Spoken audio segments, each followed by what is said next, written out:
They see my disability, I see my ability. They call me disabled, I call myself differently abled. There are some incidents that happen in your life.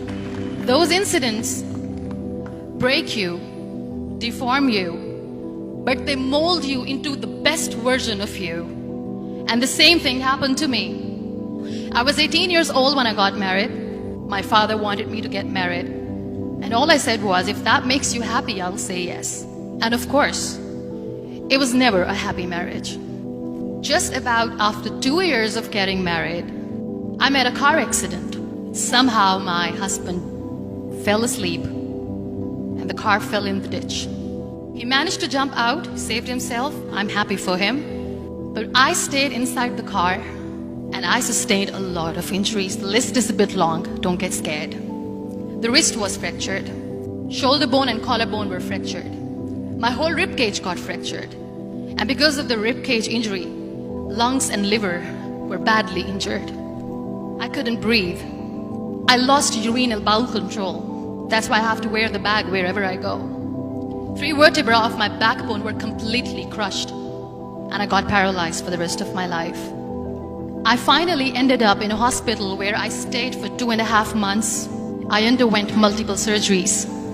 One day, doctor came to me and he said, well, I heard that you wanted to be an artist, but you ended up being a housewife. I have a bad news for you.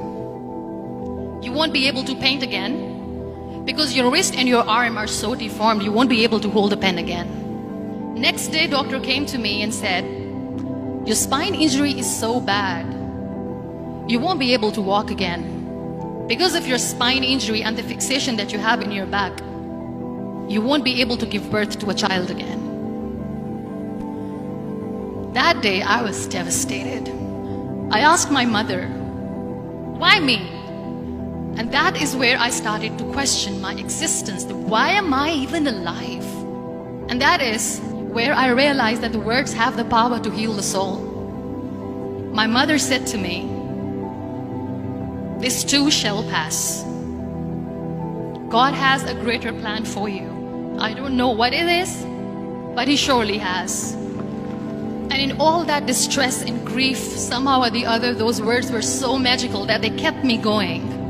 One day I asked my brothers, I know I have a deformed hand, but I'm tired of looking at these white walls in the hospital and wearing these white scrubs. I'm getting tired of this. I want to add more colors to my life. I want to do something. Bring me some colors. Bring me some small canvas. I want to paint.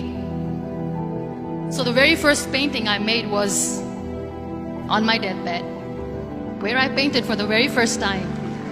It was not just an art piece or just my passion. It was my therapy. And then I was discharged and I went back home. And I went back home and I realized that I have developed a lot of pressure ulcers on my back and on my hip bone. I was unable to sit. There were a lot of infections in my body, a lot of allergies. So doctors wanted me to lie down on the bed straight for not 6 months, for not 1 year, for 2 years. I was bedridden, confined in that one room, looking outside the window, listening to the birds chirping and thinking maybe there will be a time when we'll be going out with the family and enjoying the nature.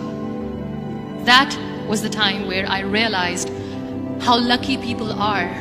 That is the time where I realized that the day I'm going to sit, I'm going to share this pain with everyone to make them realize how blessed they are, and they don't even consider them lucky.